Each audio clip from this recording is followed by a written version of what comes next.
Hello, everyone. Welcome back to the Co Show. My name is Mason Coe, here as always with my co-host Aaron Coe. And What's up? today we're coming at you with a special guest. We will show you who it is in a second. But first, follow us on Twitter at Mason Charles Coe at Aaron Coe 29. Subscribe, like, comment, notifications, all Just the do it. just do all the just do all the YouTube shit. Just do What's the it. matter with you? And without further ado, though, today our guest is none other than Colton Matter, probably the toughest kid I know, one of my oldest friends. Excited to have you on today. The Colton's Army guy? The Colton's Thank you Army for guy. having me. Yes, it's the Colton's Army guy. Hey. We're glad to have you, man. Dude, you rode cancer really freaking hard. You know that? Yeah. Yeah. You gave cancer that work, bro. Yes, sir. Glad to see you doing so well, and it's a pleasure to have you on today. No doubt. All right, Thank you. so let's just hop into it. Today's March 10th. Spring training is underway. This is slightly old news at this point, but wanted to get our local Mariners expert on and discuss it. And so obviously Kevin Mather said some wild shit about everyone. And, I'm guessing you caught that. So I guess just go ahead. What's your thoughts on that? Well, I mean, I didn't even know this dude existed, really. I didn't, he's like the team president or something like that. Was. And when I heard this stuff come out, it was like trending on Twitter. I was like, what is going on? And so I had to take a look, and he was trashing all of our AAA guys and trashing our veteran Kyle Seager. Like, I don't even know who this guy is. Yeah, it's just wild to see. I mean, especially you think about, he's talking about Iwakuma and his translator. Our most popular player maybe ever needed a translator in Ichiro. Talking shit about Julio Rodriguez, who, by the way, has great English. One of our most popular players ever in Felix Hernandez is a Latin-born player who was trying to figure out English. So just the fact that he could just say that and not even realize was just insane. But do you know, this is something we've talked about a little, is the service time manipulation and how, MLB teams will keep guys down in order to, I guess, have an advantage in when they can sign them, and so they don't have to pay them as much money. One question that you raised was, do we think Jerry DiPoto is hoping that Jared Kelenic has a bad spring training so he doesn't have to pay him? And what do you think about that? I mean, I sure hope not. I mean, he did just get hurt, right? So maybe that will have some hindering on his ability to do good at the spring training. But I just heard that DePoto is actually taking over for Kevin Mather on Twitter like a couple hours ago. Oh, wow. I never even saw that. Breaking news. Breaking news, yeah. That's why we have this guy on. Oh, boy. That's interesting. So is there... I guess I was you this. That's not a common thing? Is this a common thing? Well, normally you have a guy that runs the player side and a guy that does the fucking hydro races and, bobblehead nights and things like that. And you try to... And that, they may set the budget. So that would be quite an expanded role for DePoto. I just hope he can, let's get the right players. Yeah, for real, yeah. Colton, I have a deeper question for you. I'm going to dig real deep here. This might hurt. Why are we Mariners fans? What is wrong with us?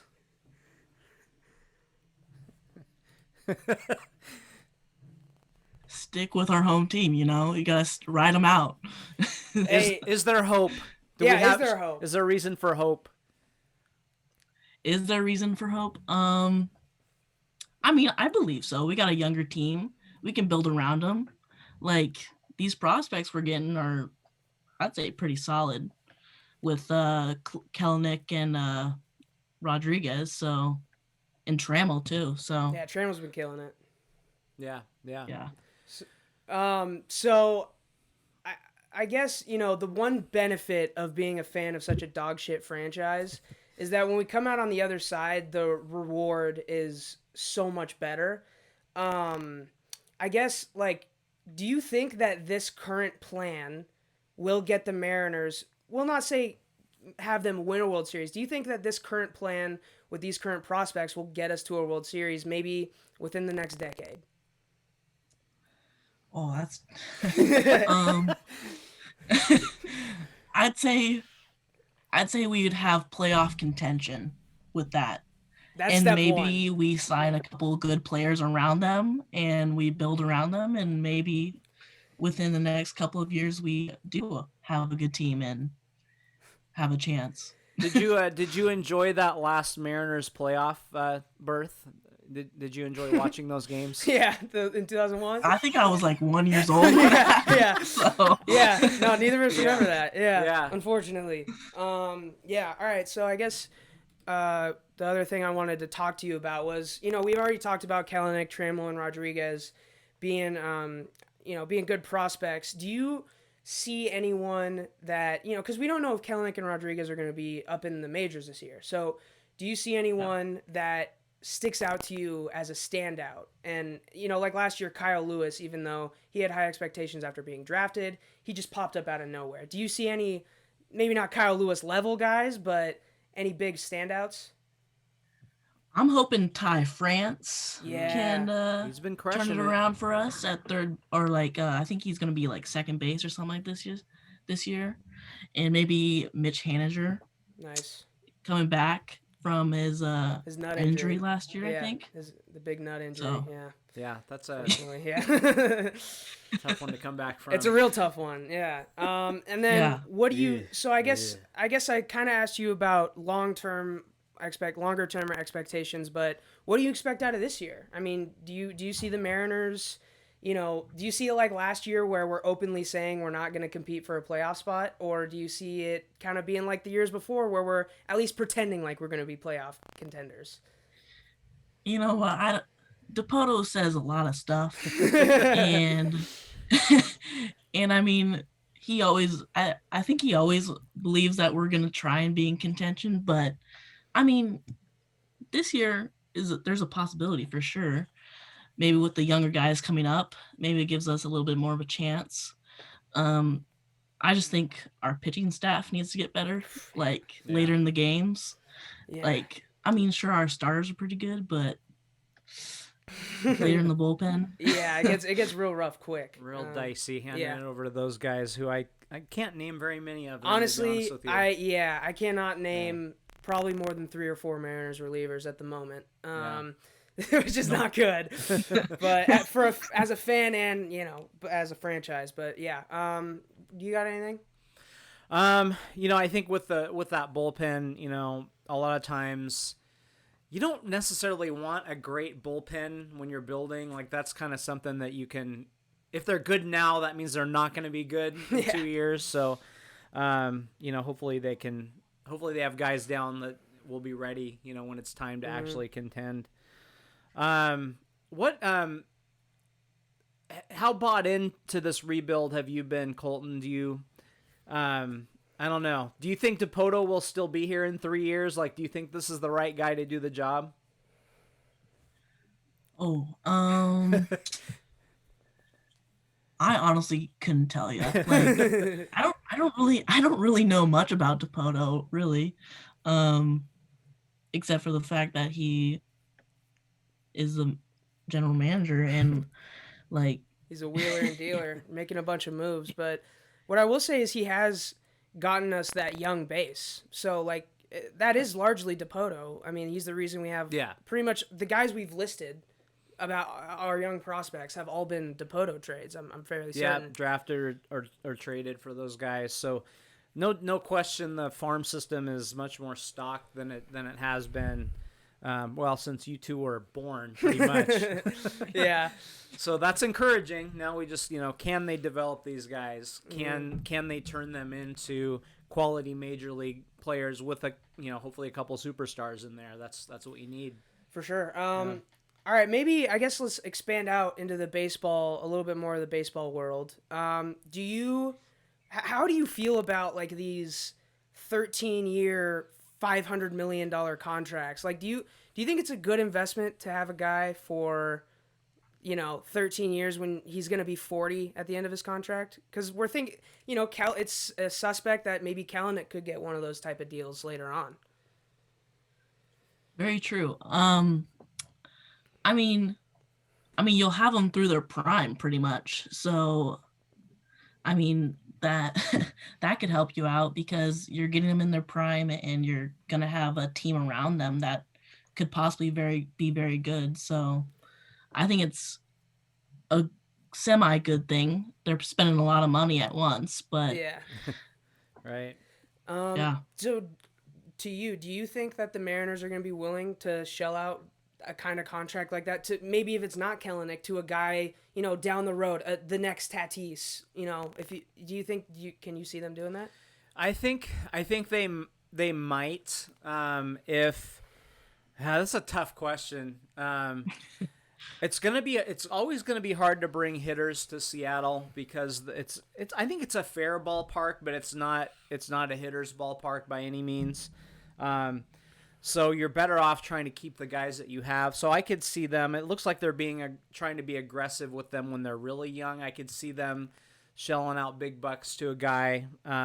They here's the thing that's interesting. They've paid their payroll has been up. It's not now because they've shed all that. But the last couple decades, most years their payroll is in the upper third of the league. They just I mean, we had Nelly and had Robinson Cano. We were paying Felix. They're like me at the grocery store. They go to the junk food aisle and buy a bunch of shit. They didn't get any meat or vegetables, Yeah. They just got a bunch of garbage and paid high prices for a bunch of crap. Yeah. The beer aisle, maybe, sometimes. The beer aisle. Yeah, so that's what they've done. So they've spent the money. They've just spent it poorly. So I believe that they're never gonna be the crazy owner that says, I want to win, go buy players. They're not going to do that, but I think they will be fair with the budget, and now hopefully they can just spend it wisely so they can contend. For sure, yeah. Yeah, it's just seeing these contracts explode has been kind of crazy. I mean, we thought Robinson Cano's contract was insane, and it was 7 years. And that the fact that contract was so insane makes me feel like, these big the Tatis and the Harpers and the Machados of the world, they're like, I want 10 plus. That's it. I want 10 plus. So I just hope that they can, when the time's right. That's the thing. Robinson Cano signing, as much as it sold jerseys, as much as it was entertaining to see a smooth swing out there in Safeco, it wasn't good for the team at the time. What was Robinson Cano going to do for us? Whereas a guy like Robinson Cano in 2 years from now, a guy like Robinson Cano makes all the difference in the world. Yeah. So you should not build a team through free agency. You should complete a team with free agency. Precisely. So the Robinson Cano signing was GM Zarenzik trying to save his ass. We got to contend or I'm going to lose my job. That's not what you want. You want that to be kind of like you alluded to, the cherry on top. For sure. I guess. Do you got any questions? So, Colton, why I'm seeing a lot with you young bucks out there, not as much love for baseball. Why do you like the game still? Well, honestly, I just grew up playing it. That's really why I love it. And it's a lot of people say it's boring, but for me, I like to analyze the game and try and guess what pitch they're gonna throw or how they're gonna pick to first or whatever play they're gonna make. And I mean, I can see why it may be boring for a lot of people. There is a lot of standing and not a lot happening, but for me it's just analyzing the game, and I just hope people will get back into it, really. Yeah. And maybe the MLB will make it more entertaining somehow. Yeah. Well, it seems like they've tried to juice the balls, and it seems like that hasn't worked a ton. But yeah, no, I know exactly what you're talking about, though. Just the little things, the little tiny things that people that haven't played the game don't see. And it's like that with every sport, but you really have to appreciate it in baseball in order to like it. Totally. Because if I find myself, it's so much more fun to me to really pay attention to baseball than half pay attention. Because when I'm just half paying attention, that's when it becomes standing around and not a lot happening. Totally. Right. Yeah. There's just that intensity with each pitch too. Like one pitch or one hit could make all the difference in the game. Mm-hmm. What's your perfect score of just watching a game, like what's your perfect score or type of game? Do you like pitcher's duel? Do you like a home run derby? Like what kind of game do you like to see as a fan? As a fan, I would say I like to see a moderate scoring game, probably. Yep. Maybe like a 5-3, maybe like a close game tied going into the bottom of the ninth, maybe. Love those intense like pitching endings where you got 3-2 bottom of the ninth, runners on base. Yeah, that's pretty much exactly what we said. I think we both agree that our ideal score is about 4-3. That's pretty much the ideal baseball score. That's funny. Yeah, for sure. Do you think if this team can get good, which that's a big if, we all know that, do you think the fans will come back in Seattle if we have a legitimate baseball team for a first time in a long time in this city? I mean, I definitely think if we're trying to contend for playoffs, maybe even a World Series, I definitely think fans will show up because Seattle just has good fans. Like, we just rally around a team, and especially like the Seahawks and stuff like that, like we'll just rally and we'll come together and cheer them on.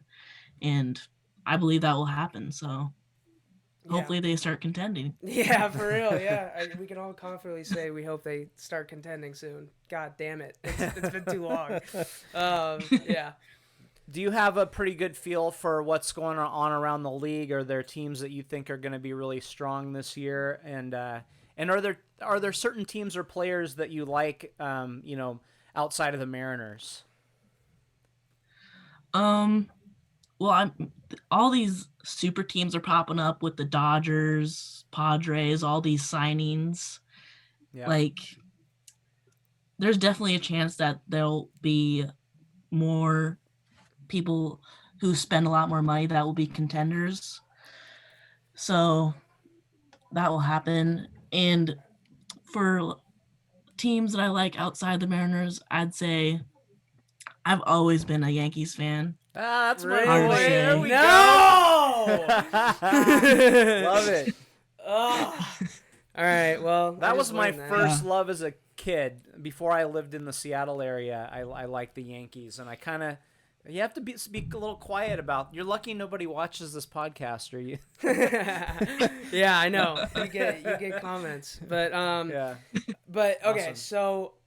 So speaking of the Yankees, they were in contention to get Trevor Bauer, obviously a huge arm, going to the Dodgers, who, by the way, is making more than I think like 10 MLB teams payrolls, which is just nuts. Have you like seen Trevor Bauer for his personality at all? Like, he's kind of a weird guy. Yeah, I've watched him like throw around with Mike Clevenger while he's on the Indians. Yeah, I watched like some YouTube video with that, and I mean, he's an interesting dude. Yeah, for sure. So I guess as a Yankees fan, pivot to the Yankees. How do you feel? Even though you lost out on a guy like Trevor Bauer, how do you feel going into the season? Well, I mean, we're pretty strong, I feel like. Of course. Yeah, very strong. Really literally strong. You got Aaron Judge and Giancarlo Stanton in the fucking outfield. I mean, yeah. And we got Brett Gardner, too.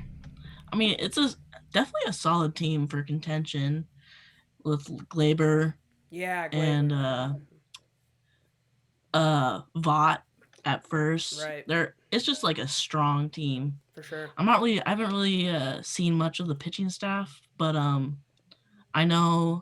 think we lost I forget a Japanese Tanaka? I think Tanaka. Yeah, I think he went back to He did. Went back. I forget what country he's playing in now, but yeah. Yeah. Not Yankees. Not Yankees. Yeah. All right.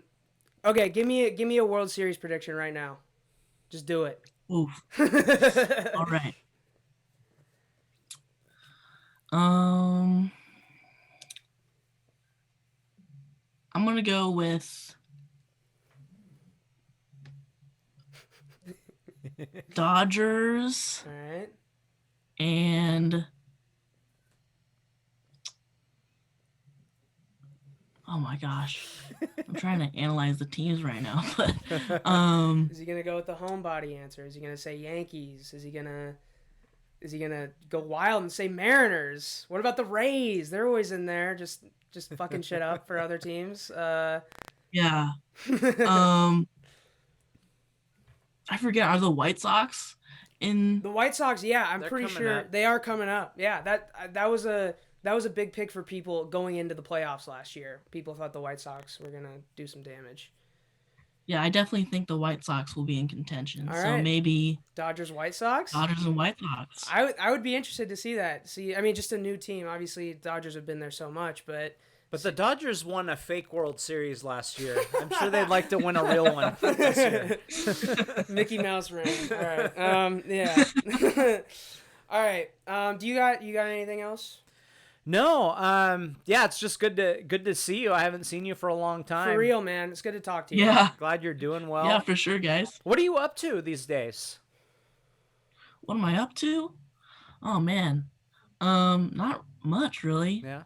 I've had to go on leave from Costco where I'm working, so Yeah. because of That makes COVID. sense. So Yeah. Right. I've just been trying to lay low, Yeah. Good call. and stay safe. For sure, Yeah, man. That's absolutely. good. Keep that up for sure.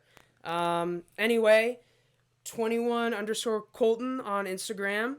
Yep. And yeah, I mean, just go. I don't know. What are you guys doing anything specifically right now with the guild or anything like that? Anywhere people can check out? We're getting ready for our auction this coming year, I think in November. Okay. You can check it out on coltonsarmy.org. coltonsarmy.org. Go buy some shirts. Go check out the plans for future events. Other than that, Absolutely. it's been great having you on, dude. Seriously, thank you for being our first guest. It's an honor. Absolutely. Yeah. Thank you for having me. All right, and yeah, just have a good one. Until next time, buddy. All right, we'll see you, buddy. All right, see you guys. Bye. Thanks. See you, man. All right. All right. So that was Colton. That was a great conversation. Great first guest. Once again, thanks to him for dealing with our bullshit for 20 minutes. He's dealt with a little bit more than us. He's dealt with a little bit more than us. Yeah, he so beat cancer 5 times. 5 times. but He's a 5-time champion Yeah, that yeah. we just had on. yeah, 5-time champ. What other 5-time champ you gonna have on this podcast? For real, sucker? yeah. Yeah. All right, so that was Mariners talk. I mean, do you have any other thoughts on the M's? No, I mean we're just same old thing. We're just gonna hope the guys develop and Yeah. There's some pieces it looks like, but we'll see. And we'll see. We'll see. Yeah. There's a lot of potential, but I've been hurt before, so we'll see what happens. For sure. Just hope for progress. Show me some stars. That's the thing. Show me guys who are ready to be stars. Last year, knew we had no chance at making the playoffs. I was happy with it because Kyle Lewis came out of it. Yeah. Just happy with the season because Kyle Lewis came out One of guy. it. We got one guy. That's it, and I'm happy. That season is not a wasted season. Yeah. When was the last time we had a non-wasted season? It's been a long time. And when's the last time we had someone come up through the organization and become a really good player? I mean, was Seager in our... Seager is Seager? That's pretty much the list from this century. Dustin This Ackley. millennium. People are forgetting we drafted Dustin Ackley. We've had a couple pitchers come up through. Felix. I mean, that's the big one. Yeah, and some guys who Paxton. We've had some guys that have been decent major league pitchers, but position players, nothing. No. Nothing. It's usually you're trading for some guy as a stopgap. It was it was it was literally Seager and then a Japanese player we already knew was going to be one of the best players in the league. So it was a signing. It wasn't even a draft. Yeah. And then before that, Ken Griffey Jr. Yeah. That was it. Maybe A-Rod. We had him for a little bit. That doesn't even count. That does not even count. That doesn't count. Guy, I mean, we had Adam Jones. We had David Ortiz. Like, it's, those guys don't count either. So it's like, why would A-Rod count? Anyway, yeah. I guess let's hop into All-Star Weekend. I don't know. We were not in the same household for All-Star Weekend, so Right. I don't know how much you caught. I had it on, and I was half watching it here and there. Mm-hmm. It's just a horrible basketball game. It's a bad game. It's kind of a bigger joke every year. I'm a defensive guy. Yeah. Like, the only reason I could ever even stay on a basketball court was I busted my ass on defense. So it's hard for me to ever imagine playing in a game and just like, we're not playing defense today. What I will say is last year's All-Star game was incredible. Okay. Because it came down to the wire, and it sucked because it ended on an Anthony Davis free throw, but it was down to the wire. So the sentiment I've been seeing is try to replicate the 2019 All-Star game. Okay. Or 2020. They didn't have an All-Star. Did they have one? I don't think they had 2019, one last year. 2019 in Chicago. Yeah. 2019 in Chicago. Try to replicate that one because it really did come down to the wire. And I don't think it's the format that was the issue with this game because, we're never going to see guys play super hard defense in the All-Star game. But doing quarter by quarter gives them a reason to still compete. And then also having that Kobe rule at the end is just cool because then you see Dame Lillard in a half-court shot to win. And it's just, it's just dope. What I will say, though, is really what I think went wrong with this game is the draft. Okay. LeBron, Giannis, Luka, Steph, and Jokic are the 5 best players in the NBA right now. Yeah. How did they all end up on one team? Name a better... Kevin Durant, maybe. And he drafted the other team. So, and also Kevin Durant was hurt. What I will say, too, MVP, so far the best odds this year in the MVP voting is Joel Embiid. He was not in. Ben Simmons not in. Devin Booker was a replacement, then a scratch. You had Mike Conley come in instead of Devin Booker, which shout out Mike Conley, definitely deserved to see an All-Star game at one point in his career, but not now. So I think the COVID shit really damaged the product in the end. But when you have the top 5, I don't know how LeBron got all those players. I don't know how that happened. I don't know. Well, actually, I do know. It's because Kevin Durant's like, I take Kyrie with my first pick. I don't know if he actually did that, but he must have. If you look at it. If you look at it, who else did he take? Yeah, I don't know. Yeah, very strange. Very strange, but I did not watch the skills contest. I saw some highlights. Sabonis won it. Luka did it, and apparently, I was trying to find a clip of it but apparently he just didn't give a flying fuck about it. Like, he was not trying. I didn't see it. And he also did the 3-point contest in his pullover, like Larry Bird, except Larry Bird won that shit in his pullover. Yeah, Steph Curry, automatic from 3.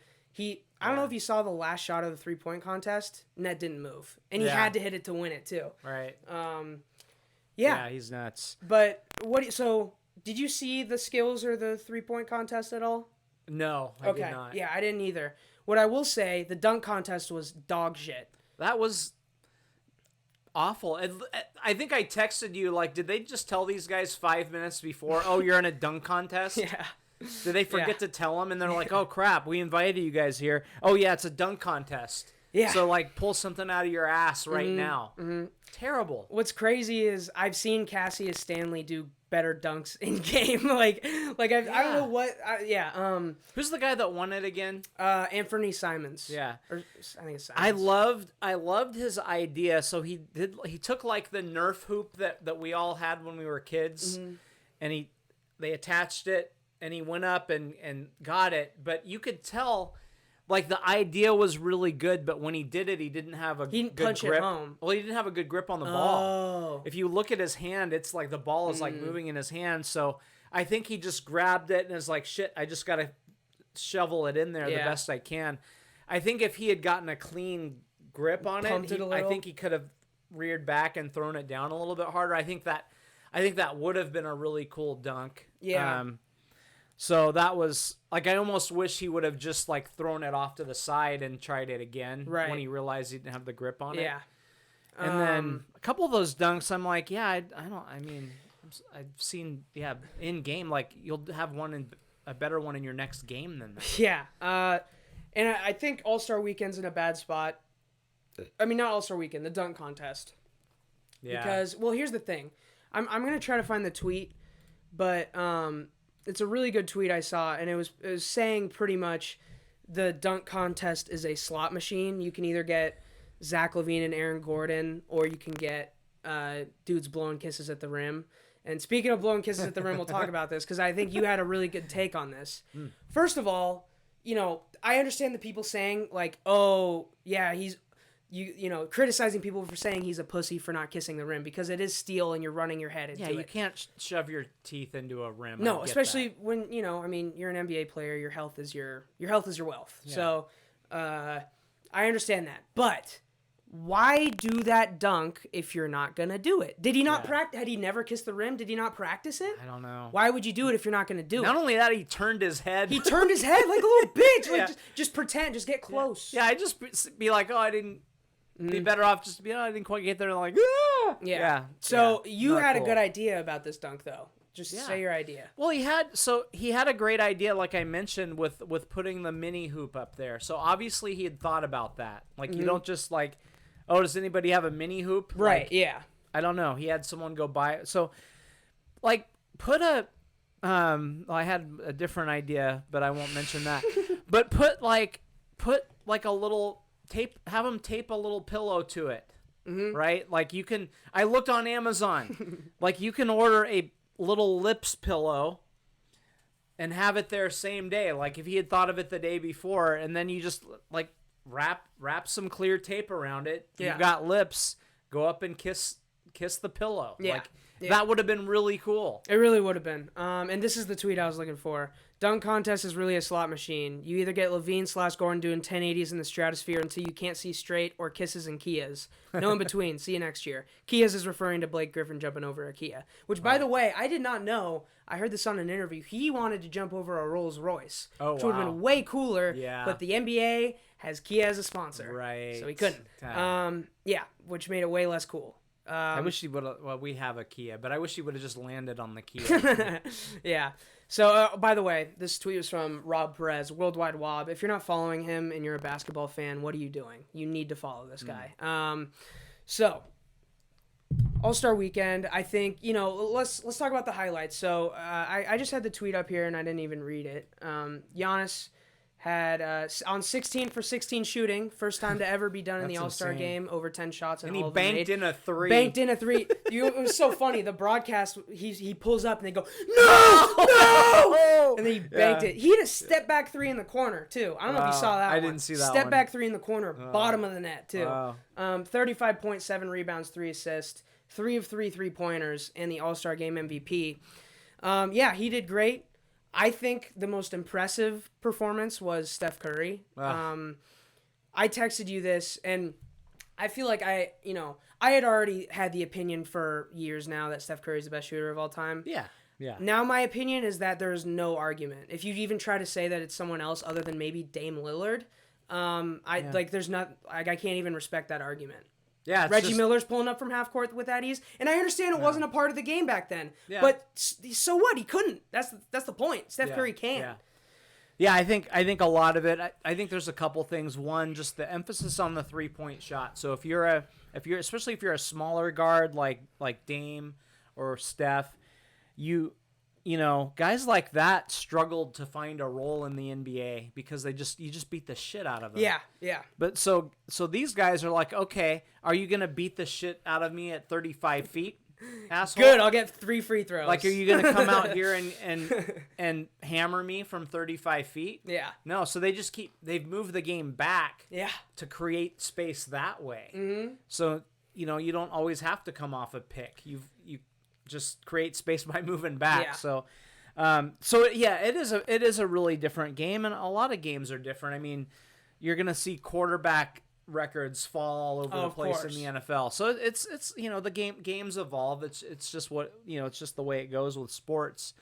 But yeah, I don't see any argument. Yeah. I think guys train too. I think those guys work out their cores so they can, you know, take a comfortable. That's it though. It's not a heave. It's their shot. It is, because what I will say, Dame Lillard took a shot from the other side of the logo, like before half court, and that was a heave. And I distinctly said that to someone I was watching the game with. I was like, this, like, that's the difference. Yeah. He heaved that, and it hit the side of the backboard. Yeah. From half court, it's a jump shot. Yeah. It is a jump shot for them, which is so nuts. And one question I guess I have is, so, you know, analytics is a huge reason why the mid-range is gone and why it's 3 points and layups now. Yeah. Do you think, how much of that is Steph Curry's fault, though? How much of that is Steph Curry's fault? That is the reason everyone's just hucking up threes. Yeah, I think he's a part of it. And I'll tell you, when he came, I loved him in college. He did these things in college. But I thought, I've seen a couple guys do this before and come to the league and not really do much. Jimmer. Because, like, Jimmer, and there's guys, I wish I could think of some names, but guys in the 90s that were 6-foot guards that lit it up. And they come to the NBA and they just get hit and they can't handle the abuse. But the rules are different and his shooting is different, obviously, too. But I think Dame Lillard sees a guy like Steph and he's like, I think I want to do that. Yeah. I mean, he wasn't doing that when he came into the league. He's just done that the last few years. So I think guys are working on it. So, you can go to the gym and shoot around and get good at that. But I think I'm guessing these guys like practice step backs. Practice off balance stuff. They practice, you know what I mean? Just coming off a screen, off the dribble and pulling. Like they do. That's all they do. Like that's it. Like they practice real situations like that. They have to, and they're building up those muscles that guys never really thought much about before because you used to take those shots in desperation. Yeah. Yeah. I think his success has definitely led to others doing that. Trying to put that in their game as well. Yeah. I think in your lifetime, maybe even in my lifetime, you're going to see a 4-point shot or something Probably. like that. I would, yeah. Like the game, the game is going to change again at some point, I think. I would think so. I mean, because I think, quite frankly, Steph Curry does deserve 4 points for being able to hit that shot consistently. Yeah. He can hit it consistently. It's more than a 3-pointer. Well, ask downtown Freddie Brown from the Sonics in the 70s if he would have liked a 3-point line. There was no 3-point line. That guy hit multiple threes every game, but there was no line. Yeah. So those were twos. Yeah. So, yeah. The game will probably evolve again that way at some point. Mm-hmm. All right, well... do you have any other notes? Or you could just say, you get 3 points if you're inside the line. Yeah, Less points for outside. That would be the opposite change, but yeah. But that would would also that would put the game back to 90s basketball where you didn't like the 3 was like, I've said this before. Oh, he's gonna settle for a 3. That was the broadcasters would say that. And he'll settle for 3. Pass it outside, he'll settle for the 3-point shot, and he missed it, a lot of times. So anyway, we'll see what happens. You got anything else on the All-Star game, All-Star weekend? No, I like All-Star stuff less every year. I liked it when I was a kid. In the NFL, it has become absolutely unwatchable. When you see linemen that don't even, they just stand up and look at each other. Football's unwatchable. Basketball's different because they hit far shots and they do cool dunks still. Yeah, so... like Steph Curry caught a lob from Chris Paul, and then the next play, Chris Paul caught a lob from Steph Curry. Yeah, so there was some cool stuff in the game, and it was enough for me to keep it on and watch it. But make no mistake, it's not a real game. Like, it's not an actual basketball game. The Major League All-Star game is a little bit better because it's like you can't throw softs. You still have to throw pitches. You still have to throw pitches and try to hit. Yeah. So that's probably the most real game that there is. But in that one, they work so hard to get everyone in that I'd like to see the starters go longer. That's a good point. I would just say let guys come back in for the All-Star game. For sure, yeah. I don't know why that's not a rule. Like here's what I would do. Well, pitchers are a little weird because you can't bring them in and out. But I would start my starters, get everybody in for a fucking at bat or whatever you want to do, and then finish with my starters again. I think that would be cool. I do too. I agree with that. I'm sure there are many baseball purists that, if they heard me say that, would throw up in their mouths. But whatever, man. Your baseball purists are the reason the game's dead. So it's whatever. Yeah. It's Colton's fault. Actually, I hope he hasn't listened this far, but I blame Colton for all of it. You blame Colton for all of it. All right. Yeah. Wasn't like this before he was born. That's all I'm saying. Yeah. I mean, there is a lot, Colton. Yeah. Thanks, Colton.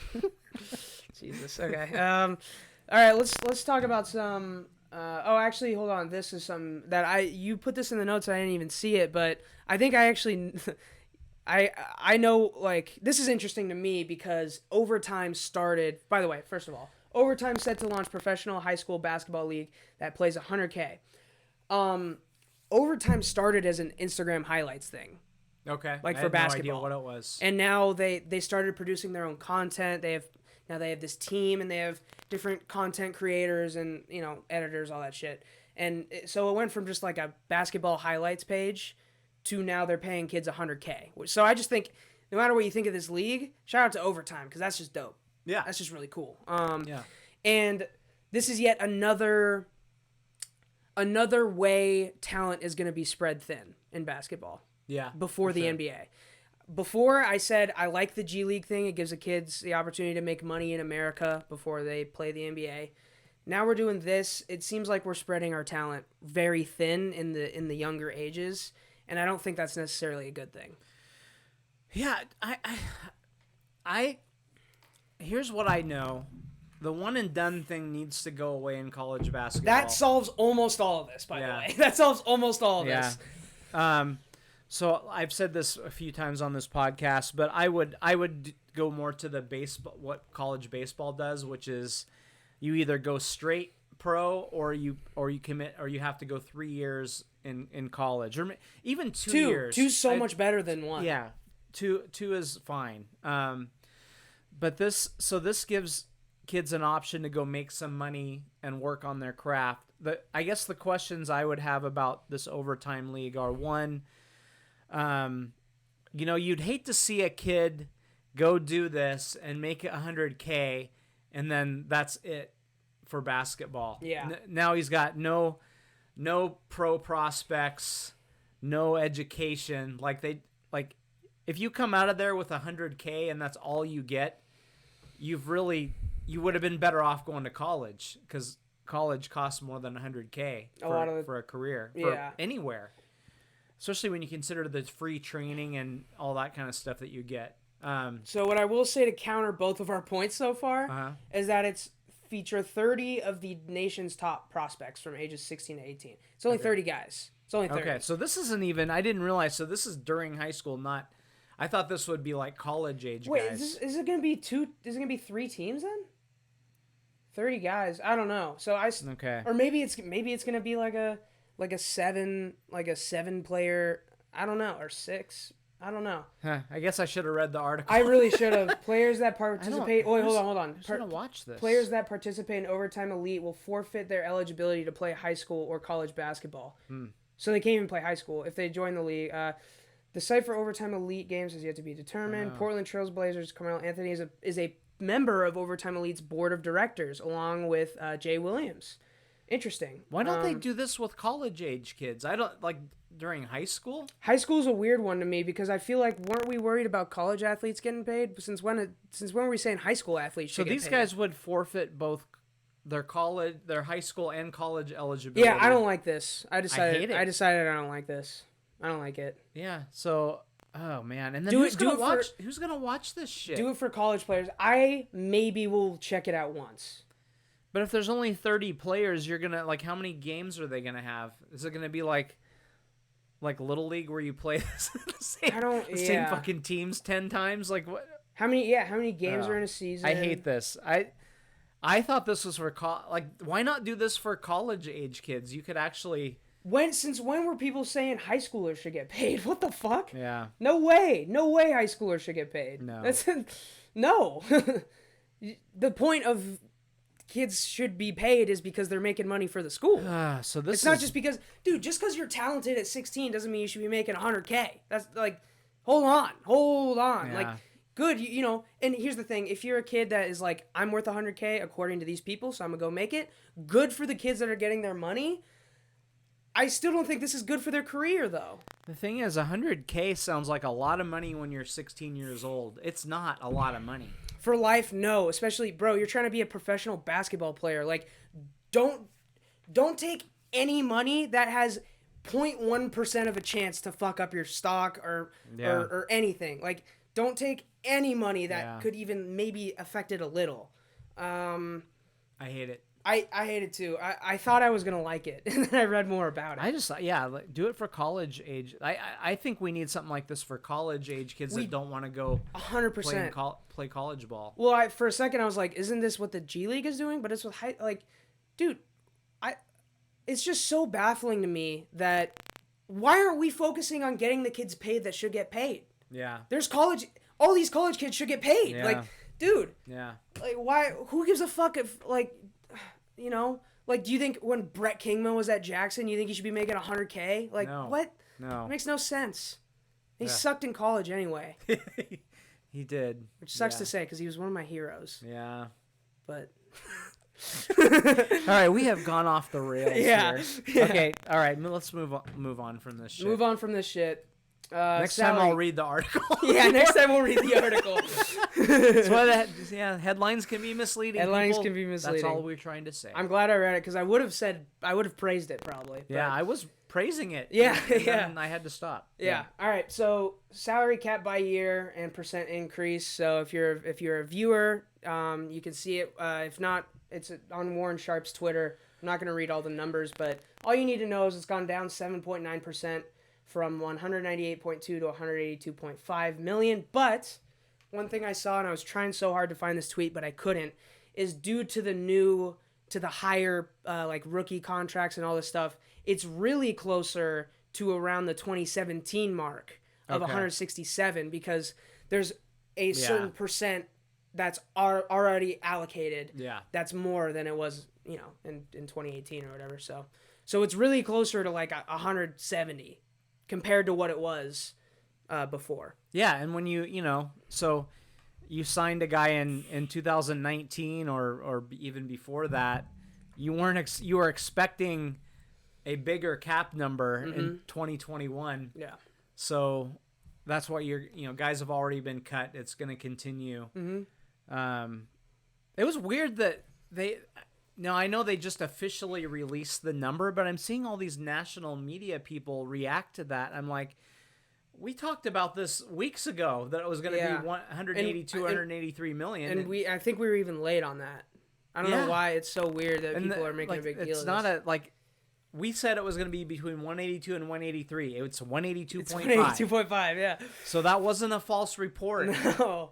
So I don't know why people are surprised, but yeah, it'll probably bounce back up next year. There are a lot of viewpoints on this, and I do tend to go with the players more often. I side with millionaires over billionaires in most cases. Yeah, I mean, this seems like a kind of a little bit of a, the billionaires, protecting themselves, and I don't know. I think it's a kind of a bad look. Guys, eat the 16 million this year and keep your product strong. Yeah, for real. Yeah. But whatever, it's done. You're gonna see guys get cut. You're gonna see guys sign prove-it deals. Mm-hmm. You're gonna see restructures where you can have a smaller cap number this year. Yeah. So we'll see how it goes. All right. Something that I almost completely forgot to bring up on this show, which would have been bad. Dak Prescott got signed. Yeah. So the contract was extremely confusing, except at first, and you kind of walked me through it. So I'll let you explain that in a sec, but really the big thing is he got his money. I mean, he got $40 million a year. It's really a 4-year deal, but it's stretched over through 6. And one less team Russ can go to. I mean, that's the thing. Especially with this quote right here, "This is my home. I'm not leaving." This is the only the beginning. He also has a no trade clause for the record. As does Russ. Yeah. And freaking yeah. Oh, here's what I was gonna say though. Speaking of the cap, people are saying. No, I've seen reports. I've seen reports that Jerry Jones is tipping off the new TV deal. Yeah. By signing this massive deal. So, does that mean like the salary cap's gonna shoot up next year even more than it should have? It probably will. So whatever year that TV deal start in 2022, I'm not familiar with that. So yeah, normally, here's the thing: pro sports are big. a big deal for these networks right now because it's the one thing on TV, really the only thing on TV now that is totally DVR proof. Yeah. Not totally, but much more so. Yeah. So, you know, back in the day, I turned on Channel 4 and I turned on Channel 7 and watched Magnum PI. Mm-hmm. You know, and if I fucking was late with it, I missed it. So I turned it on right at 8 o'clock, and I watched all the goddamn stupid commercials. You know, ancient Chinese secret commercial and all the other bullshit that was going on. So now, first of all, I don't watch that much network TV. If I do, I DVR it, and I hit that fast forward button. I don't see those commercials. Of course. But with the NFL or the other pro sports, and to some degree reality TV probably, we're watching, everybody's on Twitter, right? While they're watching the game. What's Bob Condota saying about, what's Softy saying about what just happened? And you're watching, you want to see analysis as you're watching the game. So anyway, the networks want this product badly because we're still kind of stuck with the commercials. Yeah. Whether we like it or not. So anyway, that's why the TV deals are going up and up and up and up, and I don't see an end in sight for that. So yeah, I think Jerry Jones is feeling, maybe it's a gut thing, maybe he has heard some of the numbers, but yeah, they're expecting a big payday, and that's going to make the cap go up. So I think I'm surprised there haven't been more restructures already. Like we're going to shrink your salary this year. We're going to give you a signing bonus. We're going to spread it out over time. So we have a small cap number this year, but we're pushing it. We're kicking the can down the road. So you can have a bigger cap number later on. Yeah. So I guess, I mean, does this dip really, never mind. I was going to ask, like, because it's just about to go right back up. Does this dip really even matter? But we've seen that it definitely matters with wide receivers not getting tagged. Galladay, Will Fuller, Brown, Antonio Brown, that is, Juju, Smith-Schuster, Corey Davis, Curtis Samuel, Nelson Aguilar, Marvin Jones, John Brown, Emilio Sanders, T.Y. Hilton, Sammy Watkins, Rashad Perriman, and more. And speaking of not getting tagged, where is it? Speaking of not getting tagged, Carlos Dunlap got released, and Jay Keeps, former backup quarterback for the Seahawks, tweeted, unless something can be worked out before he hits the open market, the Seahawks will head into free agency without their top pass rusher, and I do not anticipate him coming back. I'm not a fan of this. Dunlap proved how valuable he is to the team. The reason I showed this tweet is I agree with this last sentence. I mean, without Dunlap, the defense was the worst defense in the league. With Dunlap, we were one of the better defenses in the league. And I think he was a part of that. I think his impact is very overrated. I want him back, and I think he was impactful. But they also, the reason they were bad is because half of their defensive line was hurt. That's a good point, yeah. And then they all come back, and they add him, and suddenly they're a lot better. Here's the thing. Anybody who has a cap number that you can get rid of this year is getting cut right now. Pretty much, yeah. So Dunlap was a $14 million, I think it was. So, you know, if you can cut him, and they got to sign some other guys. Cap they need some guys, and they have no cap room. So you cut him and save the $14 million. Now, I wish they could have restructured him and said, hey, how about we give you 2 years, $28 million or whatever the number is, and this year's cap number is only $3 million, and we'll bite the bullet next year with a bigger cap number.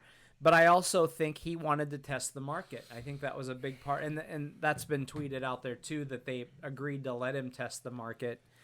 I think he's gonna have trouble getting a big payday because there's nobody who's got the money right now. Is he gonna go to the Jags?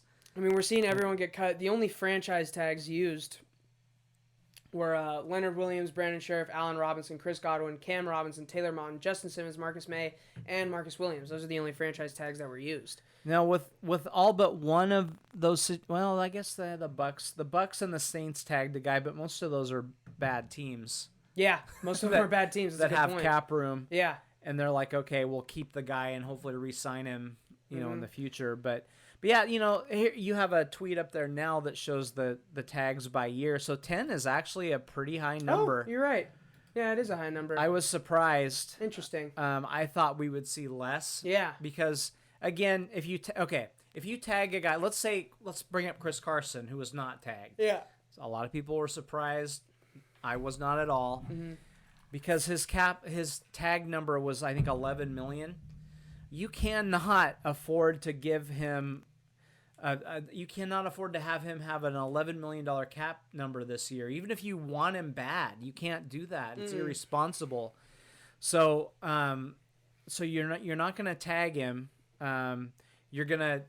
You'd rather sign him to at least a 2-year deal. Yeah. Again, so you can push that cap number down the road to open up room. You still need another corner. You need hopefully a defensive lineman. Speaking of corners, Shaq Griffin also not a recipient of a franchise tag. Yeah, so his number was going to be 14 or 15 million, I think, something around like there, that. I don't remember. And you never hear, it's funny, you never hear somebody say, well, we didn't tag him, and we don't like him, we don't want to re-sign him. Yeah. They always say, well, we're going to try to, everybody. So ignore that bullshit, everybody. They say that every time. Yeah. They always say, oh, we're going to try to re-sign him, and it doesn't happen all that often. So my guess is they'll end up going another direction, or just maybe they have Reed and they keep, who's the guy that we had high hopes for at corner that was sucked ass last year? Oh, Dunbar. I bet they bring him back, hopefully on a prove it deal. Yeah, and maybe he's healthy. Yeah. So they're gonna have to get creative that way. But yeah, I think you just these. When you franchise a guy, you have to eat that whole cap number that year, and that's always hard, especially when your cap is dropped and you have no wiggle room. For sure. And we haven't even talked about they need to do all this shit. We haven't even talked about making Russ happy, because apparently he needs a whole new offensive line. Yeah. So you got to find 5 new guys to make Russ happy so he doesn't go to the Bears. Yeah. And we'll talk about a little bit more about Russ in a sec, but before we do, these happen to be some recent tweets from Allen Robinson. Adrian Amos tweets, it should be no more franchise tags, maybe just transition tags where other teams can still offer you what they see your value to be, and they either have to match that offer or let you sign that deal. And then David Bakhtiari kind of came in, because Amos is one of the leaders in the NFLPA, and Bakhtiari comes back at him. We had our chance to address that last CBA. Apparently it wasn't high enough priority. Yeah. So there's that. And then he also liked Calais Campbell's tweet. I was a part of the 21 in 2012, and being tagged sucks. If I knew then what I know now. So yeah, players don't like this tag shit. I don't really know what to make of it, but it's just kind of funny that Allen Robinson's out there liking tweets about hating being tagged. It's hard. The reason that the franchise tag is there is for us. Yeah. It is for the fans. Yeah. Because I don't want to see my best players shopping themselves around. For sure. All the time. I mean, no one does. So, you can at least threaten to tag a guy, and you have a better chance to re-sign him. Yeah. So that's the reason. So Russell Wilson never was out on the open market, because he knows my best chance is to sign a long-term deal, because if I don't, they're going to tag my ass anyway. Now I'm on a 1-year deal, which is for really good money. But yeah, obviously you'd rather have the big signing bonus and the guarantees. Of course, yeah. So they do that for the fans. Yeah. So I hope they keep something like that, because it's hard enough to see all these guys bouncing all over the place. I don't want to see guys on different teams every year. To me, I think the price should be negotiable. I think it's fucked up that you can't even negotiate your worth.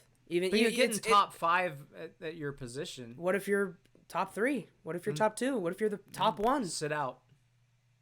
Fuck that, dude. Go. You should be able to make what you're worth. You should be able to negotiate and make. What other job can you just be like, you're coming here on this salary? Like, you wanted to leave and go get a different job? Nope, you're coming here and staying on this salary for another year. You just have to. It's fucked up. I mean, do you want to see the Seahawks be different guys every year? Like that's what you'd be talking about. You want to see There's Russell only- Wilson there's only- play on 8 different teams in 8 years. There's only 10 dudes that got tagged. It's like, Yeah.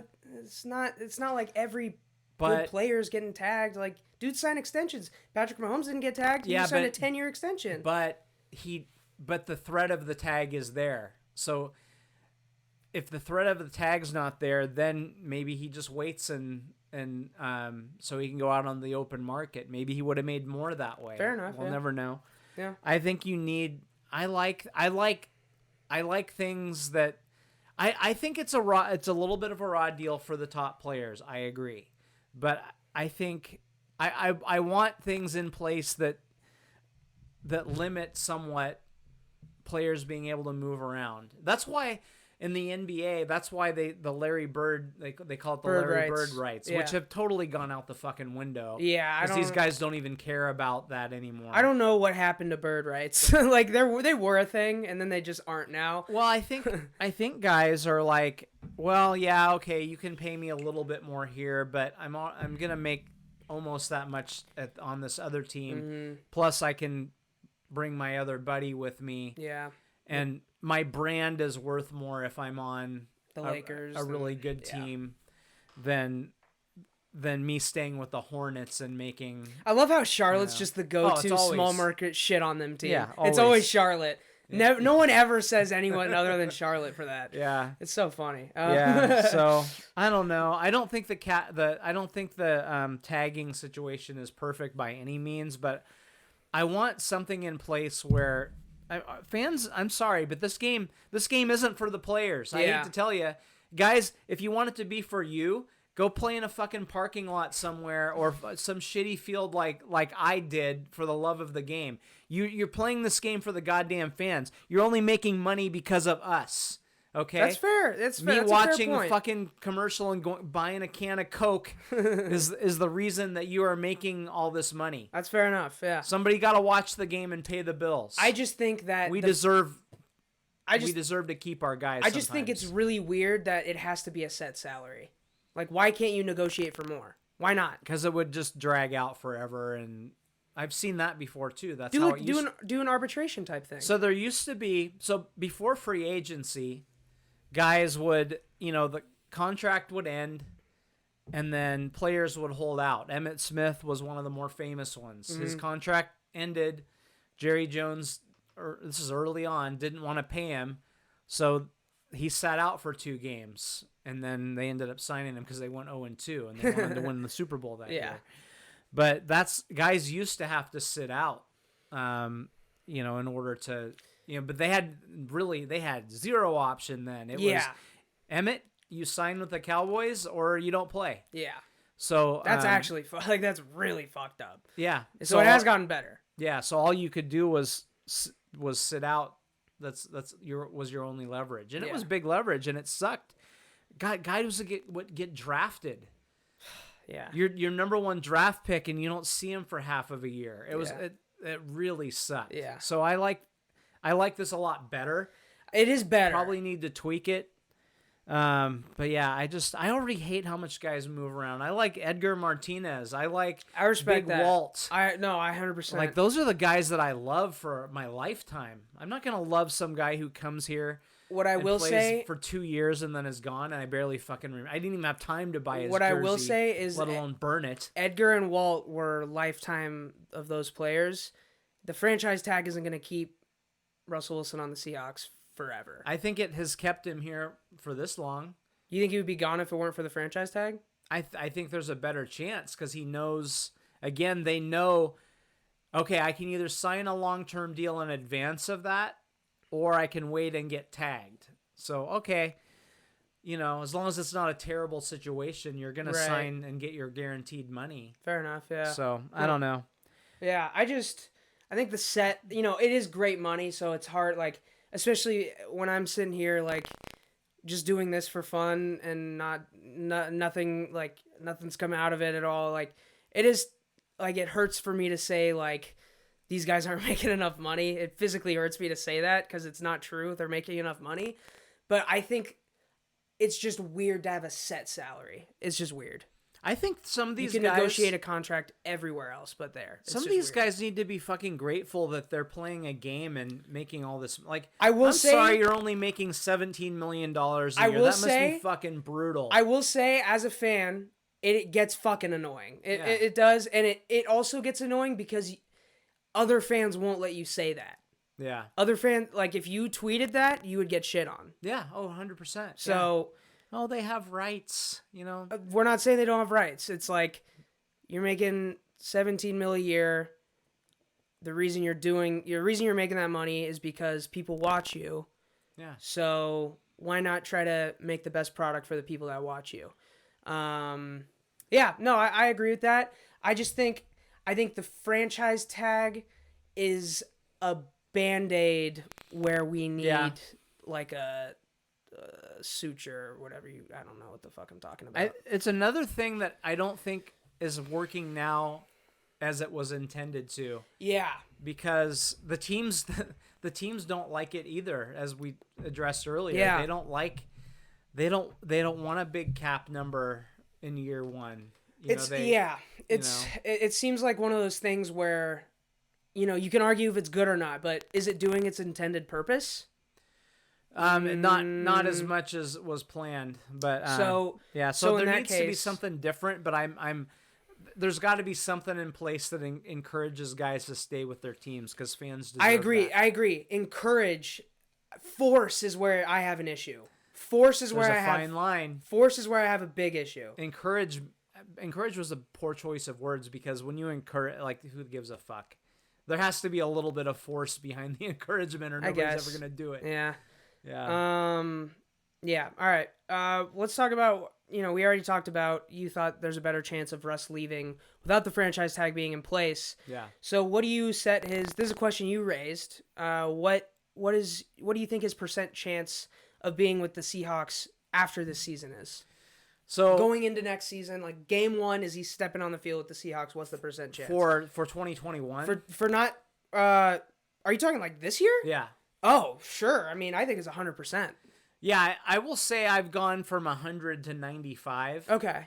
Because I think they're answering the phone at least. I don't think it's going to happen. Yeah. I think it would take Deshaun Watson in a pick. Like, that's what it would take. I think it would take a major error by another franchise. Yeah. Like a desperation. So the reason, I know Chicago's been talked about, but Chicago's cap is a mess too, but I don't know why Chicago, like, why is that a fit? Why? Because why? they're desperate. It's but why for Russ? It's a Jack Zarenzik. Why for Russ? Have you seen their quarterbacks the last couple decades? Yeah, sure. You become, there was a joke that that was made like on Twitter. I can't remember who it was, but it was best Bears quarterbacks of all time. It was like Sid Luckman, yeah. And then it was like some other old dude that I had barely heard of, and then Russell Wilson saying he would want to be a part of the Bears out of 4 teams. Well, Mitch Trubisky's like in their top 5. I'm not kidding. It's wild. No, like when Jay Cutler's your second best stats. quarterback of all time. Yeah. It's tough. And they've been around for 100 years. And they're like the oldest franchise in NFL. Supposed to be like, the blue blood's the wrong word, but supposed to be one of those, a cornerstone, I guess, in the NFL. But that tells you why they haven't won a Super Bowl since '85, and that was with what a lot of people say is the greatest defense of all time. But why does Russ want to? What, like, do they? Because I don't know them to have a great offensive line. Do they? You want to know the truth about Russ right now? Yeah, tell me the truth about Russ. Okay, Sierra has both of his nuts in her hand. Oh, I know, but why Chicago? Because it's the 3rd largest city, and they're thinking about their brand. If he goes to Chicago, it's not because you want to win, Russ. I want to be the greatest of all time. It's like you want to have a Bears. Brand. Yeah, you want to have be the best Bears quarterback of all time, so you can sell more fucking aprons or whatever. When he was Steve Urkel, he didn't think about brand all that much. He thought, I want to win and be seen as a good person, so I'm going to go to Children's Hospital and all that stuff. Sierra's in his ear. She understands about brand because, like, she has a brand and she hasn't had like a good song in like 15 years. Yeah. So she gets how to brand from nothing. So I think she's in his ear. I think he's thinking more about his brand than winning championships. And, so that's why Chicago's on the list. It's the third biggest market for sure in the country. That makes sense, I guess. Yeah, I guess it's just weird because the whole thing he was bitching about in Seattle is the offensive line. Yeah. And they just released one of their tackles. Do you really is Seattle? You can't build a brand in Seattle? I'm confused. That's what I don't get. I think you can build a brand almost anywhere. Anywhere you can build a brand anywhere. There's this thing called Twitter. Yeah. There was a time, like when Shaq went to the Lakers, like that was the big thing. Well, you can't build your brand in Orlando, but I think you can. Like if you first of all, if you win a championship, you're building a brand. That's a brand right there. Yeah. If you're a dominant player, you can build a brand. You don't have to be in a major market anymore. Yeah, dude. The market has become much more level than it ever was. If it weren't for Tom Brady being in New England all those years, his TB12 method would, it's just because he was in New England that his brand was so successful. Right. That's why TB12 has taken off, because he was in New England for all these years. No, it's because he won. It's because he won, and he's a great. I mean, look at the Pittsburgh Steelers. Pittsburgh is not a big market. Exactly. It's a fucking blue collar town in a shithole. Of a shithole. It's the asshole of an asshole.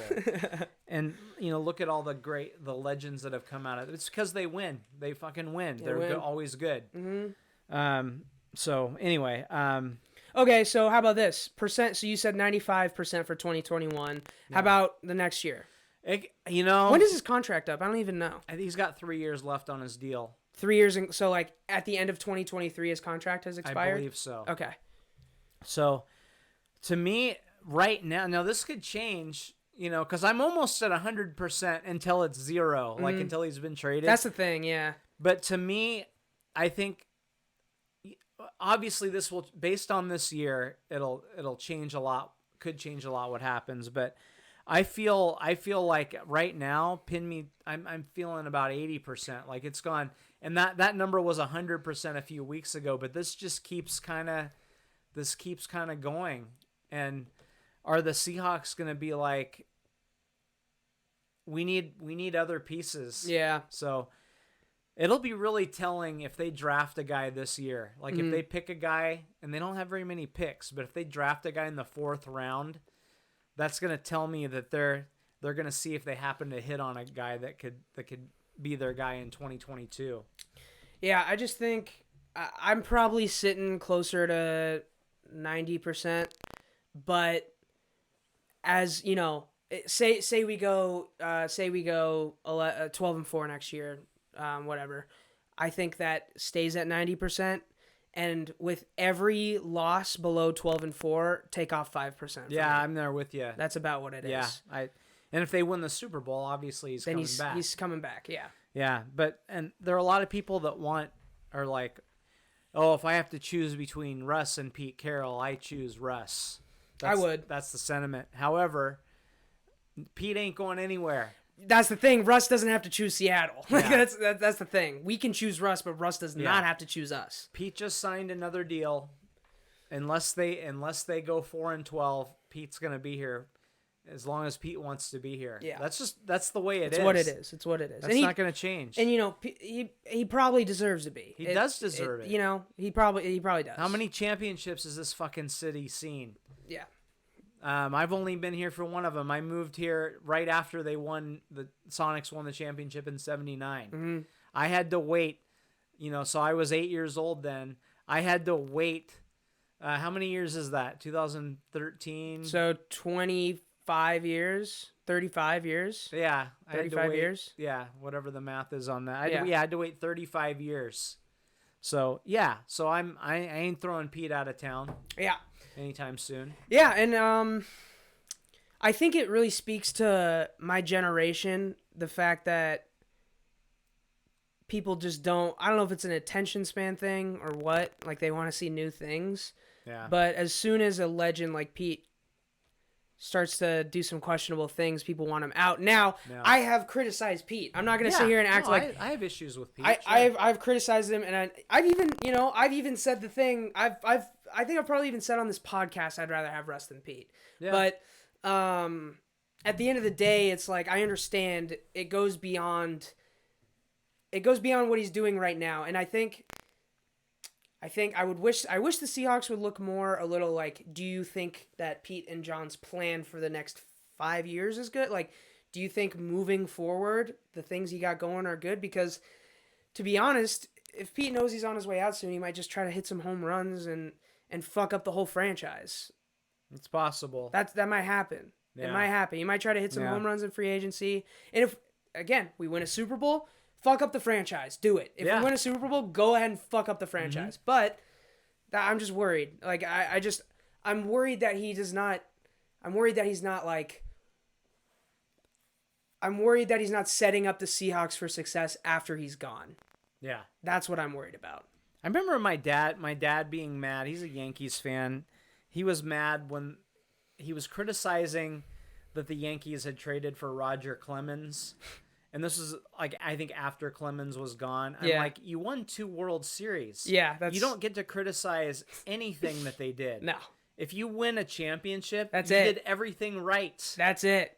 Everything was right. Yeah. That's it. That's what it is. There are everything no bad is right. moves. No bad Percy moves. Harvin, great fucking move. Great call. He was the leading rusher in the fucking Super Bowl. You know that? So, great move. Yeah. I'm trying to think, like the idea of, I mean, the thing is though, then you could be the Brooklyn Nets when they had Ray Allen, Paul Pierce, and Kevin Garnett. And you can swing and miss. And now Jason Tatum and Jaylen Brown are both on the Celtics directly because of the Nets. Right. The Celtics are one of the best teams in the league. 100% because of the Brooklyn Nets. Yeah. People know this, but they don't think about this. So you can also do that. Maybe the Clippers. When the Nets win Game 7 of the Finals, 175 to 172 to beat LeBron. Yeah. Then let's see what you say about. Well, no, Nets. I'm saying the Nets. That's the KG. But the KG thing. Yeah. But they're doing it again. That's the thing. They're doing it again. So. Taking more wild swings. They're taking another wild swing. Same thing with the Clippers. It can turn out really, really bad. Yeah. But, the Clippers, we can't say the Clippers have turned out bad. The first year was really bad. But here's the thing. I don't think LeBron didn't win a chip in his first, I think 2011, he lost to Dirk. That was his first season with the Heat. A lot of times that's just what happens. So, anyway, what else do we got? You got anything else about Russ or the Seahawks or anything? No, I'm just, I'll be curious to see. I'm hoping that they can take advantage of some guys getting cut and restructure a couple of current Seahawks, bring in a couple of guys on prove-it deals. Do what you did like with Michael Bennett and Averill back in the day, where their markets tanked and you got them for good deals. And that's part of why you won the Super Bowl. For sure. So I'm hoping that because players understand that playing in Seattle is pretty damn cool. You hear it all the time. The culture, it's just different. I'm hoping that they get it, so if guys are going to play for under their value, come to Seattle. That'd be nice. I think, actually, I never even thought about that spin on the salary cap being low. Where are the teams that people will take discounts to go? Tampa Bay immediately. That's one. Yeah. Tampa Bay, probably the Chiefs. Tampa Bay and the Chiefs are the two probably where you're like, get me to one of those two cities. I will take a cheap contract. I think Seattle's got to be up there. I think it's in the top 5 for sure. Just based off culture, not even based off the hopes of Super Bowl hopes. Yeah. Just based off culture alone. They went 12-4 last year, and the culture's cool. Yeah. So if you can't get me on Tampa Bay, okay. Then. Even the players that are in there for a year or two and they're gone speak so highly of it. Fuck, DJ Fluker lives here now. Or he did. He's on the Ravens now. He bought a house here. Yeah. There are a lot of ex-players. Hell, fucking Bill Russell still lives here. I did not know that. That is wild. That is wild. I did not. How does he? Maybe I know why he doesn't live in Boston, but that's actually wild. Because people like it here. Yeah. I don't know. Some people like the gray skies, I guess. I don't know. Weird. All right. I think this is the last little topic before segments. So okay, Puka Nacua is going to BYU. So I'm just gonna give my full rundown. First, I don't want to I try my hardest to not criticize players that are entering. I try my hardest to not criticize individual players that are entering the transfer portal. Like, yeah, every situation is different. You can criticize it as a whole, the transfer portal, but I don't know what's going on with him, and so I'm not gonna like just sit there and shit on him. What I will say is fucking BYU, dude. Yeah. What the fuck, man? There's a good reason for it. He's with his brother. There's another good reason for it. Is he from? He's from Provo. Oh, he's from Provo. Never mind. His mama told him Never to mind. go there. Never mind. Okay. So in this case, I get why you're going to BYU. Yeah. However, every time this happens, there needs to be a discussion about, is the transfer portal healthy for players, for teams, for the sport? You know, I take that back. I think it's cool that he's playing with his brother and he's playing in his hometown. I did not know he was from Provo. Yeah. For some reason, I thought he was from Cali, but either way, I try not to judge these individual people that are transferring too hard, especially because, dude, I mean, it's a kid my age. Like, to be quite frank, like my last couple months at SDSU, I really did not enjoy it. And I was like, I can't be here. And if something's happening with the coaches or the staff, you know, he wasn't on the sideline for wasn't he healthy and not on the sideline? He had COVID. He did have COVID for sure. He's confirmed. He has confirmed it. Okay. Yeah. So, he did have COVID. Well, in that case, maybe he did something stupid and the coaches laid into him. I don't know. No, I think so he was on, I actually heard his interview. He was on KJR. I don't know why I didn't let you lead off with this. And it was really interesting because they're like, oh, maybe would you go to BYU with your brother? And he's like, oh, that would be pretty cool. I don't know yet. But I don't think he could. And then 2 hours later, nice. That tweet comes out. Nice. And like, you see, people were working on that Photoshop 2 hours ago, you fucker. Yeah. You knew. Yeah, you see For Us Mama on his tweet there. So he would not elaborate, but he said that he felt like he needed to be at home. Okay. He didn't say really any more than that. So I have trouble criticizing it. I criticize a lot of people that go into the portal. Hell, I see that you saw this, like these are the kids that played select sports, right? Yeah.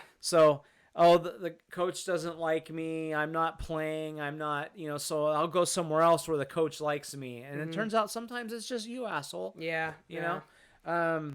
You weren't like that. You stayed with one select team. But I see this all the time. People bounce around that, they don't know what they're doing. They don't like me. The system's not for my strengths, and on and on and on. So those are the kids that I think are going to bounce around and never move up. They're just going to ping around and never work harder to move up. Sometimes it just takes you a year to get used to a system. Like, sometimes it just does. And I will say, I think this year he had less of an impact than he did the year before, which was a little weird. So that makes it a little more understandable. This is the funny thing. So the dude has 16 catches in his career at UW. So it's not like he's just had some home runs. He's had some deep shots. He's been a big threat. Lost a couple guys. Yeah. So he's a promise. He's had trouble staying healthy. Whether he had. So his freshman year, he only had 7 catches, but it was for 168 yards. Yeah. Okay. But he just started to pop, and then he got hurt. Right. I forgot he got injured. Yeah. So he missed the last couple games. I totally forgot he got injured. And then in 2020, they only played 4 games. I think he only played in 3 of them. He had 9 for 151, so that's still a pretty good average. He had a big 65-yard touchdown. I remember that play. Yeah. So he showed promise, but it's not like this is some like all Pac-12 guy that you've lost. I mean, maybe he was going to get there. They also have, God, receivers are crazy. I've said this before. Like, you sign a couple receivers and you're winning the title. So UW has a ton of 4-star recruits on their roster. I have yet to see them really pop, including Puka. Like, I wouldn't say that he popped. He showed flashes. He had flashes, not pops. He wasn't a dominant player, So they have plenty of talent there to replace him. What they lack, though, is experience, and so we'll see how it goes. But do you know, is his brother any good? Samson Nakua? I don't really know. I don't know. He was at Utah. He was at Utah. Oh, okay. So He was maybe. out with an injury when UW played them. So I think I remember hearing. I was like, "Oh shit, he has a brother." I didn't even know. Yeah. So yeah, I don't know. I mean, he's Is he going Mormon? home. I don't know. So here's the Not a very Mormon Good luck name. with the honor code, bro. Here's the thing. So there are guys like this that said, this is for family, and then he does it. Then there are guys like UW recruit Brandon Cahoe, who reportedly the reason he left UW was because he couldn't actually get into the school. I don't know if that's true. Peterson is too class of a guy to say that out loud. So he's like, oh, it's family reasons. And then he goes to Alabama, even though he's like from Nevada or Utah, one of the two. I'm like, going to Utah for family. And now he's left Alabama and he's at UCLA. So there are guys like that say family and it's bullshit. Puka, it looks like it might be legit. Okay, so take back, like I said, this is what happens every time I criticize a dude for transferring. Like I always end up feeling bad because, it sucks. I think this really, I guess, hurt me a little more because I was super excited because I really thought he was gonna pop, and I guess that's why it kind of hurt because I was really rooting for him. Yeah, I was stunned that he went on the radio. To talk about it. And I will say I at first when he was doing that, I was like, was he gonna like promote his Twitter or something? Like, what is he doing? No, he was. I respect it though. Yeah. I fully respect him because it could go either way. Where it's like, get the fuck off the radio, kid. But it seems like this was a good thing he did. So shout out Puka. I wish you success. I still think he's gonna be good. I still do. And I mean, just as long as BYU doesn't fuck with UW at all, I mean, that's all I care about, really. Yeah, he's gone, so I don't really care. That's where I'm at. Fair enough. Whatever, that's fair too. That's fair too. You can't. No, I mean, you can't be forced whatever. to If he does great, he does great. If he sucks, he sucks. I'm not gonna sweat it either way. Yeah, that's fair. All right. I guess this just means it's time. Oh, it's for time the Howard Schultz Clown of the Week. Go for it, Dad. All right. So, which one? Wait, we forgot to talk about one thing. There's one huge clown. Are you doing that one? I have another one. Go with your other one. Go. I'll pick my other one. Go with your other one. Yeah. You're gonna come stronger with that one than I am. So, oh god, I meant to Google the guy's name. His name is King, but he's the president of Oregon State University. Huh. Okay. He was at LSU when who's the coach that just got Les Miles? Les Miles. Yes. And of course now Mr. King, his first name is King, I believe, has come out and said, "Oh gosh, we didn't know, and oh that was really bad." And yeah, you're just saying it's bad because you got people know that you blew it off. Oh, of course. Yeah, of course. So it's a real bad look for Oregon State because they have this guy. So you're like, who the hell did we just hire? Yeah. But I just love it when someone's, oh gosh, we didn't know, but we're really sorry. Mm-hmm. Yeah. After you get caught. Yeah. Like you did now that you're when you sorry. were a little kid. Now right? you're sorry. Oh, of course. You're only sorry because I caught you, you little fucker. Yeah. Same thing with this guy. That's how it goes. Clown. A little breaking news, not anything huge. Cowboys have restructured the contracts for offensive lineman Zach Martin, Tyron Smith, and Lael Collins, creating roughly $17 million in cap room. There you go. So that's see a lot of that kind of stuff. Gonna see a lot of it, and Jerry Jones cap wizard, I guess. I don't know. So yeah. Anyway, sorry. You got more stuff? That's it. Okay. My clown of the week. I hate to do the serious clowns because it's just not as fun.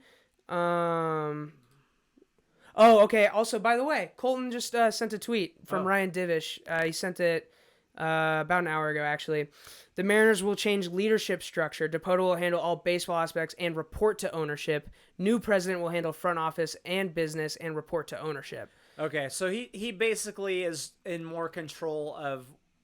So ownership says you have $100 million, do what the fuck you want with it. Yeah. Where before, he had to run that through Mather. Right. Okay. So now Dipoto gets to control the budget. Yeah. More. Yeah. Okay, so this clown of the week story it's not like a lighthearted one, but there's a specific aspect that makes it a clown, some clown shit. A little funny in some ways. It's a little funny in some ways. especially if you're not Jewish. Yeah. So I bet there's some Jewish folks out there that are maybe getting a laugh. maybe because it's such a deep cut slur. You Yeah. didn't even know what the slur No. meant. So anyway, if you don't know what we're talking about somehow, Myers Leonard 2 days ago on a live stream, which this is what makes it the clown shit. His own live stream, he's playing video games just like a Twitch streamer. Like he's playing video games for fans. So he set it up himself. Yeah. And playing Call of Duty, Warzone. This is not caught on tape. He made the tape. He made the tape. Yeah. Yeah. And I like how people say, like, Myers Leonard heard saying, like, he wasn't heard saying it. He said it to his microphone. Yeah. He one of the tweets I saw was like he paused and cocked that thing back, slammed it home. Slammed it home, baby. Yeah. So he says, "Fucking cowards, don't fucking snipe me, you Jewish K-slur bitch." Yeah, I'm not gonna say no, it. You can look it up if you want. I'm not getting. Starts with a K. Starts with a K. Just look Yeah. up K Jewish slur, and you'll know what it is. Yeah. Don't do that on your work computer. Don't do it on your work computer. But that's the thing that especially makes it some clown shit is he was choosing to record himself. Yeah. And there's just, man, Twitter did have a field day. Utah Jazz was trending with his name because people were saying the Utah Jazz were gonna sign him. And here's the, I want to shout out this guy. Do I follow him, right? Oh, okay. I'm following him now because I've liked a ton of his tweets over some time. But this guy, so his name is Sreeky Shooter on Sreeky Sreeky Shooter on Twitter, and he tweeted Myers Leonard's brain paused for a full second, carefully filtered through his hate speech ammo, and decided to load the chamber with anti-Semitism, all on a live stream that he set up himself. The incoming "I had no idea what that word meant" apology is about to be a doozy. And what do you know? Yeah. I think literally a few hours later, he was saying he didn't know what the word meant. So. Yeah, here was his apology. By the way, Miami Heat owner, Jewish, which you looked up. I am deeply sorry for using an anti-Semitic slur during a live stream yesterday. While I didn't know what the word meant at the time, bullshit. And he just goes on this bullshit apology. What I will say that's cool is Julian Edelman says, like, he tweeted and was like, "I'm down in Miami a lot. Let's go take you to and then a Jewish word dinner, like a some sort of Jewish meal." I forget what he was like, "I'll take you and meet some Jays, man, and we'll right, and we'll see." Right. Yeah. But yeah, this is just a huge, and Myers Leonard indefinitely away from the team. Obviously, I mean, obviously. Yeah. Here's the thing. So he's saying he didn't know what the word meant. Yeah. I will be honest. I did not know the word. But you know what word I've never used? That word. Because I don't know what it means. Yeah. So why would I use it if I don't know what it means? And he used it in the exact right way. He used it in the right, like, in the part of the sentence where it belonged. Yeah. He didn't misuse the word. Yeah. And the fact, we were talking about this, here's the way I'm going to phrase this. One may ask why he had to pause and then use a word that maybe a lot of people don't know. Why did he have to make that pause and use that word? Was it because maybe there was another word he was on the precipice of saying? I'm not going to accuse anyone of almost saying the N-word or the F word for gay people, but those are really the big two, I feel like. And I don't know. That's just where my brain goes with it. Yeah. Like if he had used the N-word, like he can't play in the league again because, well, you know, all of his coworkers, all of your like everybody hates you. Yeah. But go play in China. Probably not a lot of Jewish NBA players. You know, let's be honest there. But if we're gonna be also honest, a lot of Jewish people up top. Quite a few owners. Yeah, and you know, quite a few probably GMs as well. I don't know. I don't pay attention to this shit. It's just a fact. I didn't even know who their owner was, but I googled him. Oh, I googled him. Whatever his name is.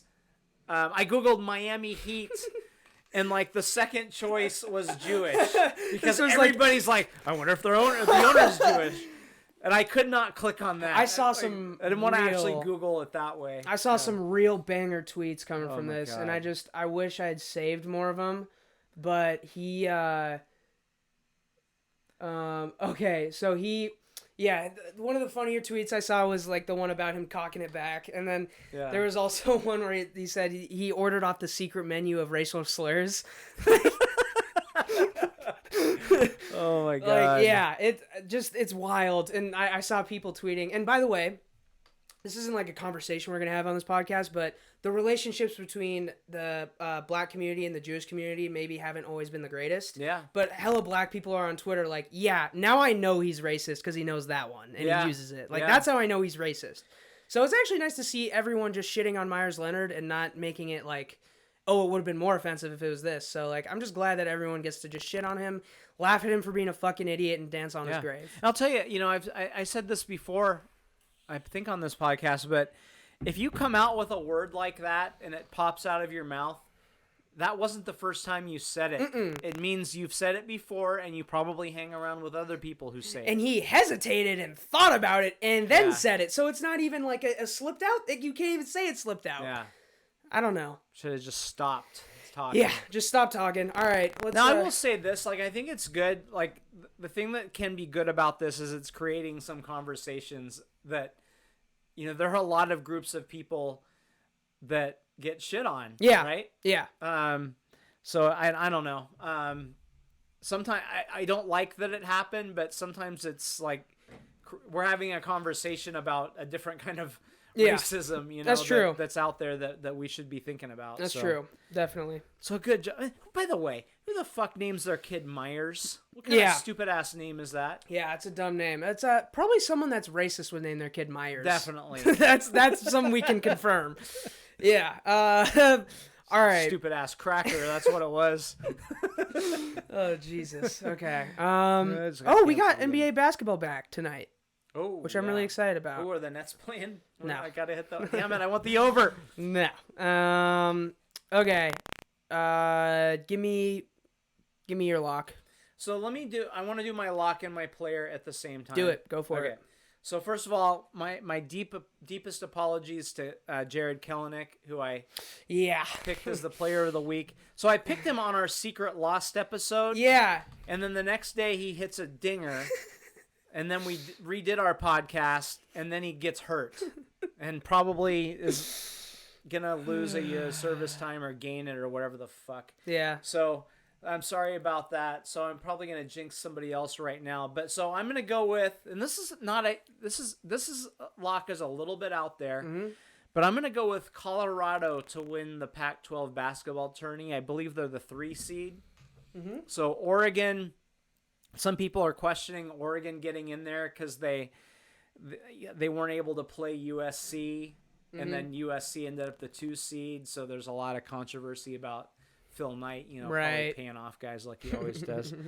But so Oregon's the 1 seed, USC's the 2 seed. So I'm gonna pick Colorado to slip through. I think they've got some senior guards and they've got some good big men. I think their big men will actually be the difference over Oregon. And take them over the top there. Right. So along with that, McKinley Wright, senior guard for Colorado. Senior guards. I love my senior guards. In March, I love my senior guards. 100%. That's a great. That's honestly picking March Madness based off the age of your guards on your team is not honestly the worst call. Don't pick your one and dones. Don't pick your one and dones. Don't make it very far. Yeah. Okay. I'll start with my lock of the week. And the reason I'm starting with it is because it's going to be pretty funny to tell you that my lock is that it's the Nets over. You bastard. Tomorrow they're playing the Celtics. Do you know what the number is? Yeah, so tomorrow the Celtics and Nets are playing. Only injuries right now. Yeah. The only injury report is Marcus Smart and Romeo Langford.